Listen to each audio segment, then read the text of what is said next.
This video will focus on how Berlin can further decrease their CO2 emissions to slow down the rate of climate change using the Pascale Stabilization Wedges. According to NASA, climate change is a change in the usual weather found in a place. This could be a change in how much rain a place usually gets in a year, or it could be a change in a place's usual temperature for a month or season. Experts predict that temperatures will be higher and extreme weather events such as heat waves and intense rain and hailstorms will be more frequent. This is expected to lead to a decrease in crop yields, threats to human health, and rising sea levels from melting of the western Antarctic ice sheet and Greenland glaciers. Berlin is the capital of Germany with a population of about 3.4 million spread over an area of 550 kilometers square. The city is located in northern eastern Germany on the banks of rivers Spree and Havel. The area is of low-lying marshy woodlands with a mainly flat topography and has a maritime temperature climate. Summers are warm and sometimes humid, with average high temperatures of 22 to 25 degrees Celsius, while winters are cool with average high temperatures of 3 degrees and lows of -2 degrees to 0 degrees Celsius, whereas spring and autumn are generally chilly to mild. In 2015, the GDP of Berlin totaled $142 billion, and the economy is dominated by the service sector, contributing to 84% to the economy. According to the Indigain Index, Germany is a country with a low level of vulnerability to climate change and a high level of readiness that is well positioned to adapt. Though less vulnerable, this country still faces adaptation challenges. When the Berlin Wall still stood, the Grunewald was the largest forest area in the western part of the city, being a 3,000 hectare large forest. Michelsee, Berlin's largest lake, is another natural area being 4.5 kilometers in length and 2.5 kilometers wide. The facility was put into operation in 1893 and is still used today for Berlin's water supply. The stabilization wedges concept being used is a simple tool for conveying the emissions cuts that can be made to avoid dramatic climate change. To do this, the wedges tries to keep the emissions flat for the next 50 years. This path is predicted to keep atmospheric carbon under 1,200 billion tons, allowing us to skirt the worst predicted consequences of climate change. Berlin's transport infrastructure is highly complex, providing a diverse range of urban mobility. A total of 979 bridges across 197 kilometers of inner-city waterways. 5,422 kilometers of roads run through Berlin, of which 77 kilometers are motorways.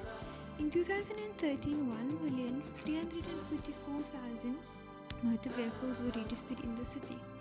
To increase transport efficiency, a wedge can be made that deals with car manufacturing companies, focusing on how cars can be made and the types of materials used.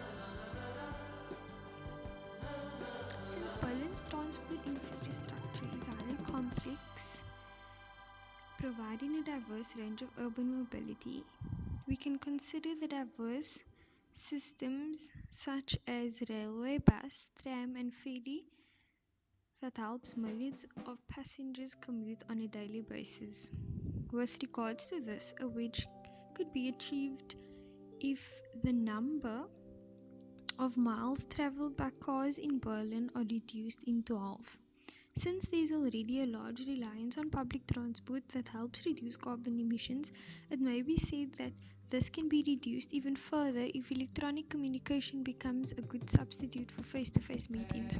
This may include more internet-based educational services as well as online meetings in the business sectors. This will all ultimately reduce the use of transport.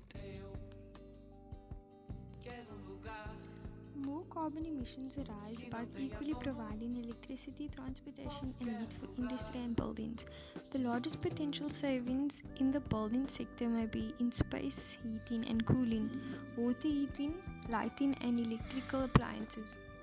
The city has a high density of research institutions, is home to 138 museums, more than 400 art galleries and 44 theatres and stages. Together with other cultural and social attractions, this is the reason for Berlin's popularity and is why the infrastructure has to be of good standard and not always particularly concerned with environmental friendly. Which can be achieved by cutting emissions by 25% in all new and existing residential and commercial buildings, from space and water heating that may come from strategies like roof and wall insulation, as well as renewable energy strategies such as solar heating. With regards to efficiency in electricity production, Berlin's energy is mainly supplied by the Swedish firm Vattenfall, which relies more heavily than other electricity producers on lignite as an energy source. Lignite is a soft brown combustible sedimentary rock formed from naturally compressed peat. It is considered the lowest rank of coal due to its relatively low heat content and has a carbon content around 60 to 70%. From 2014, about 12% of Germany's energy, and specifically 27% of Germany's electricity, comes from lignite power plants. A wedge can be created here by allowing Berlin to focus on a renewable energy source such as wind and solar that may produce a large amount of electricity that is carbon free and can be incorporated easily by the assistance of government and locals. Now focusing on CCS hydrogen. Hydrogen is a desirable fuel for a low carbon society because when it's burnt, the only emission product is water vapor. Since fossil fuels are composed mainly of carbon and hydrogen, they are potential sources of hydrogen. But in order to have climate benefits, the excess carbon must be captured and stored. The goal here is to provide this wedge to be able to use pure hydrogen as a fuel, since the only product is water vapor. Now focusing on wind electricity. Wind currently produces less than 1% of total global electricity, and in order for emissions to be saved, this needs to be scaled up intensely. Berlin is home to renowned manufacturers and suppliers from the wind energy supply sector that produces rotor blades or towers. Engineering offices and other service providers with focus on planning and projection of wind energy projects are prominently presented in Berlin. Furthermore, there are companies and research facilities in the region that are involved in innovative technologies such as upper wind and small wind. To add this wedge and increase the amount of wind-powered electricity and reduce coal-fired, more land will particularly need to be made available to accommodate for these turbines, which ultimately then means that more electricity will be wind-powered than coal. Solar electricity involves photovoltaic cells that convert sunlight to electricity, providing a CO2 source-free and renewable energy. The land demand for solar is less than that of other renewables, but installing a wedge with photovoltaic cells would require arrays with an area of 20,000 km squared. The issue here is land that people are not willing to give up, but a helpful factor to implement this wedge is that it may largely be placed on land or surfaces, such as walls and roofs of buildings. Now focusing on soil storage as a potential wedge. The conversion of natural vegetation to cropland reduces soil carbon content by 1/2 to 1/3. However, soil carbon loss can be reversed by agricultural practices that build up the carbon in soils. Since Berlin takes pride in its green spaces, with over 2,500 parks, a wedge can be created by the conversion of some of these spaces into cropland by applying the carbon management strategies to its agricultural soils.